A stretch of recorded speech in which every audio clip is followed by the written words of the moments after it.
دوهمه برخه اشرف غني د جرګې د پای خبرو کې وویل افغان ملت ته زما پیغام دا دی چې زموږ د سولې غږ په قوت ولاړ دی، په عدالت ولاړ دی، زموږ د امنیتي او دفاعي ځواکونو په قربانیو او سرښندنو ولاړ دی. زه طالبانو ته وایم د بندیانو کمیسیون لرئ، راشئ د بندیانو کمیسیون کابل ته راوړئ چې په نورو بندیانو باندې وغږیږو.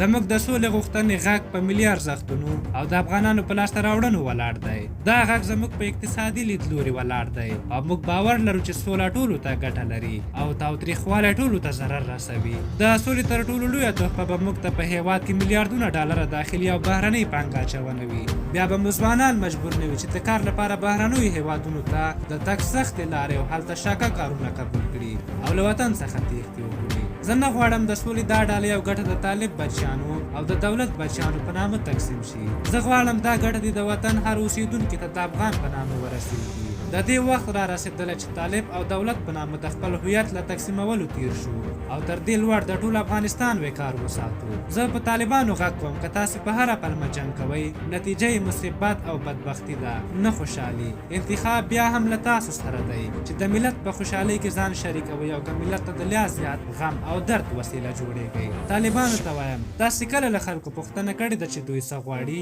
ما خو سپین چک ورکړ. مولوي صاحب هیبت الله حاضري ملت ته سپین چک ورکړي. د سولې مشورتي جرګې د پریکړه لیک څخه په الهام له طالبانو غواړم چې په افغانستان کې دننه مذاکراتو ته چمتو شي.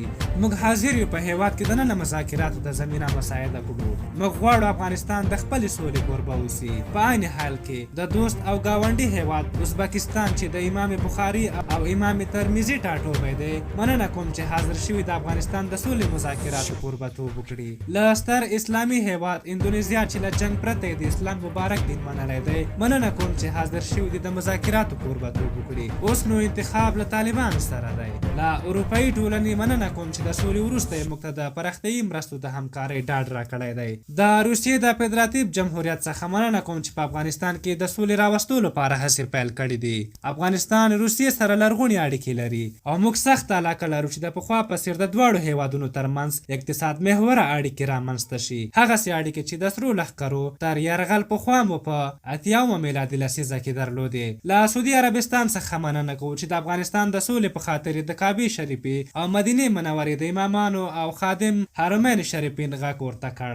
موږ د مکې او مدینې له منبرونو څخه د سولې غږ ته لبیک ووایه. د ملګرو ملتونو سازمان په شمول د ټولو نړیوالو بنسټونو څخه مننه کوم چې د افغانستان ملت او دولت سره د سولې په راوستو کې همکاري کوي. دا ملاتړ زموږ ملت ته قوت او خوشحالي وربخي، ځکه زموږ ملت نه غواړي بیا پخوانیو تورو دورو ته وګرځي. دا و د ولسمشر د خبرو دوهمه ویډیو. د درېیمې ویډیو کتلو لپاره چینل سبسکرایب